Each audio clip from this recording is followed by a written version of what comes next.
Welcome to the History of the Bible, Episode 125, The Redeemer. We'll be covering chapters 3 and 4 in the book of Ruth in today's episode.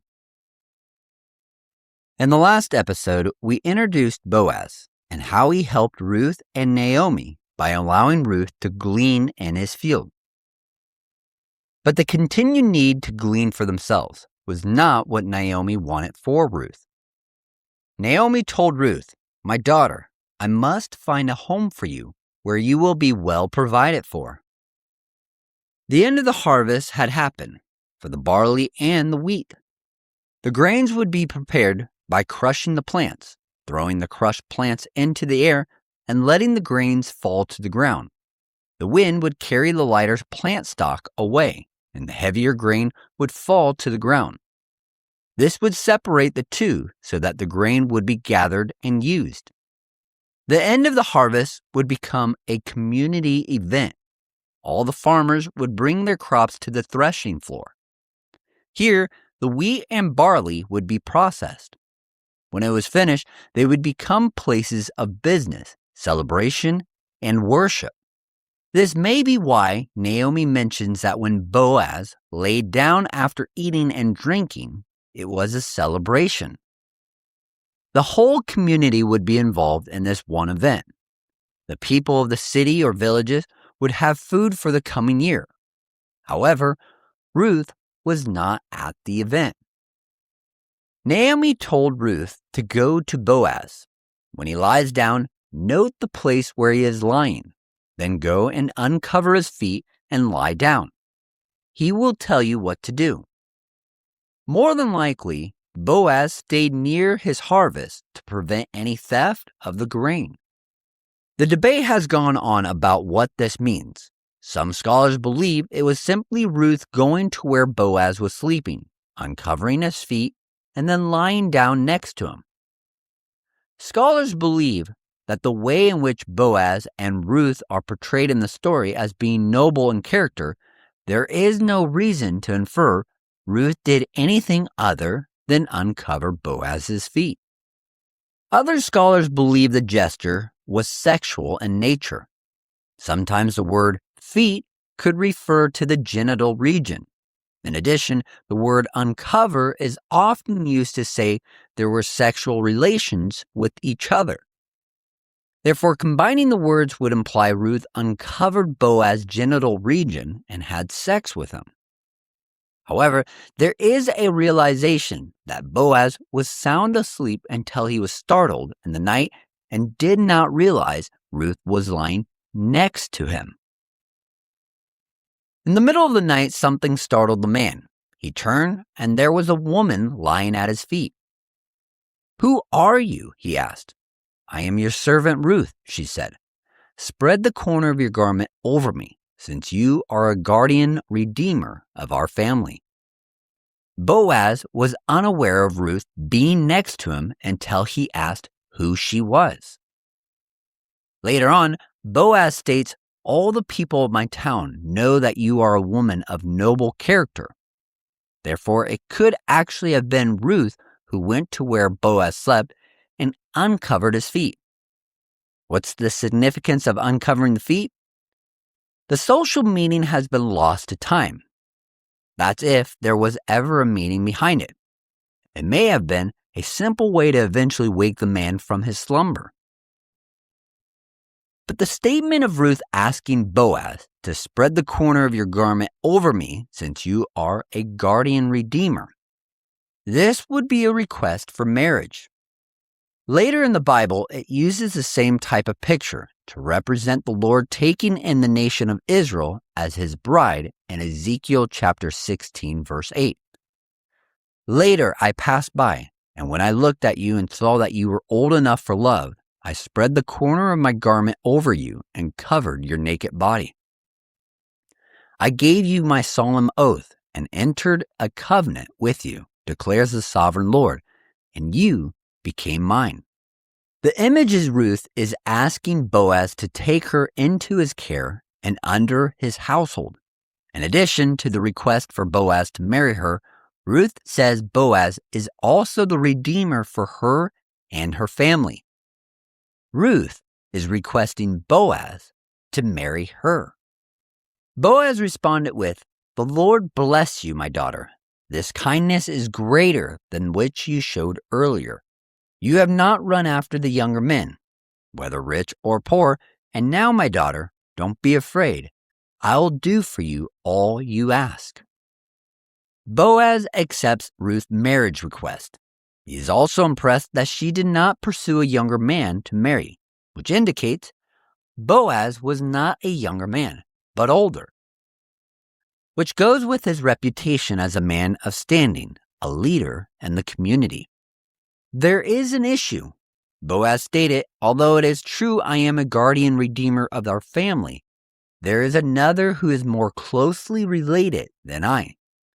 Stay here for the night, and in the morning, if he wants to do his duty as your guardian redeemer, good, let him redeem you.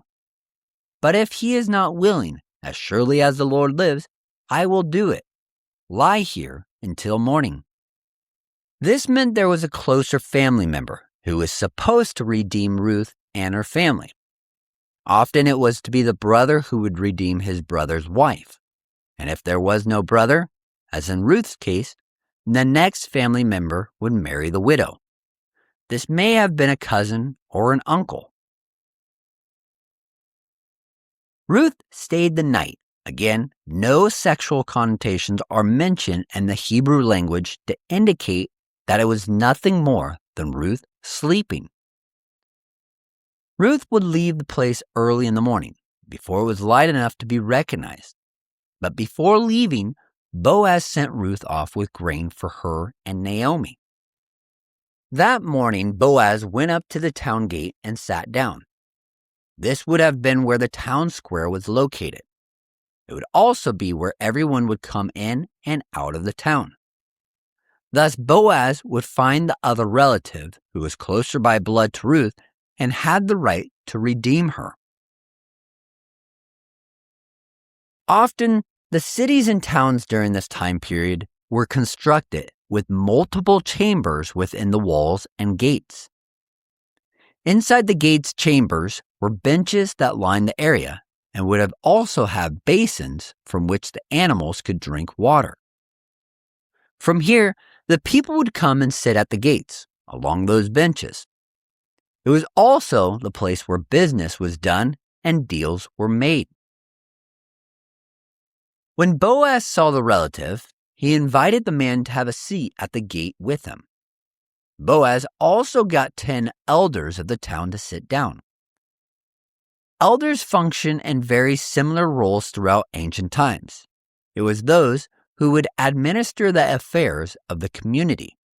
They were men who, with their life experiences, could practice sound judgment in the town. Boaz asked the man if he wanted to purchase the land from Ruth, as she was the one who inherited Elimelech's field. Boaz stated that Ruth was selling the land, to which the man said he would redeem the land by purchasing it. However, Boaz then said when the land was to be bought, the Redeemer would also need to marry Ruth to carry the family line of her dead husband and pass the land on to her children. To this, the relative said he could not redeem Ruth and the land because it would endanger his own estate. The relative told Boaz to marry Ruth and redeem her and the land. Other than the relative saying it would endanger his estate, there is nothing else as to why he could not marry Ruth. The purchasing of the land by itself would add to the relative's land. This would be a great investment for him. But the addition of having to care for Ruth and Naomi, as well as having to handle the heir Ruth would bear, some scholars believe that the reason the relative did not want to marry Ruth was that he may not have had any children of his own. Thus, the heir born to Ruth may have caused problems with his own heir. Others believe it could have been that the relative was not in a financial position to purchase a land, care for Ruth, and care for Naomi. Unfortunately, there's no specific reason why it would endanger the man's estate. But in the end, he denied taking the responsibility of being Ruth's redeemer. So the guardian redeemer said to Boaz, "Buy it yourself," and he removed his sandal. Now, in earlier times in Israel, for the redemption and transfer of property to become final, one party took off his sandal and gave it to the other. This was the method of legalizing transactions in Israel. As a side note, the note about the sandal being part of a deal-making process, being from an earlier time in Israel's history, indicates that the book was written later on. As a tradition, the relative gave the sandal to Boaz, indicating the deal was finalized. Some scholars believe this tradition came from the thought of the owner of the land being the one who walks on it. God told Abraham wherever he walked, the land would belong to him. Other ancient cultures had the practice. When a person transferred property to another, they would lift up their foot from the property and place the other person's foot whom the land was being transferred to. In Psalms, God states his possession over a land by casting his sandal over it. In Joshua 1 verse 3, it says, "Wherever you set your foot, you will be on the land I have given you." Some translations say every place that the sole of your foot will tread. This may be where the tradition of the removal of the sandal comes from. Then Boaz announced to the elders and all the people, "Today you are witnesses that I have bought from Naomi all the property of Elimelech, Kilion, and Mahlon. I have also acquired Ruth, the Moabite, Mahlon's widow, as my wife in order to maintain the name of the dead with his property, so that his name will not disappear from among his family or from his hometown. Today you are witnesses." Boaz planned to honor the dead by bearing children with Ruth to provide an heir for her former husband, who passed away, as well as continuing the name within the clan, along with their land. Then the elders and all the people at the gate said, "We are witnesses. May the Lord make the woman who is coming into your home like Rachel and Leah, who together built up the family of Israel. May you have standing in Ephraim and be famous in Bethlehem. Through the offspring of the Lord gives you by this young woman, may your family be like that of Perez, whom Tamar bore to Judah." Of course, the blessing of Rachel and Leah is that from which the tribes of Israel came. For those who are not aware of the story of Tamar and Judah, it is found in Genesis chapter 38. It is the story of Judah when he gave his wife Tamar to his oldest son, But was evil, and the Lord put him to death. Therefore, Er's brother, Judah's next oldest son, whose name was Onan, was given Er's wife. But Onan refused to impregnate Tamar, so Er's family line could continue. Therefore, the Lord killed Onan too. Judah sent Tamar back to her father's house and told her to wait until his third son, Shelah, was old enough to marry Tamar. Judah did not let his son Shelah marry Tamar out of fear of Shelah dying too. Tamar disguised herself as a temple prostitute, so that when Judah came by her town, he had sex with Tamar, believing her to be just a prostitute. For a pledge of payment for having sex with her, Judah gave Tamar his seal and staff. Tamar would become pregnant by Judah. When it was found out that Tamar was pregnant, no one knew it was by Judah who impregnated her. So Judah declared for her to be brought out and burned for being a prostitute. But it was found out through the seal and staff that the child was Judah's.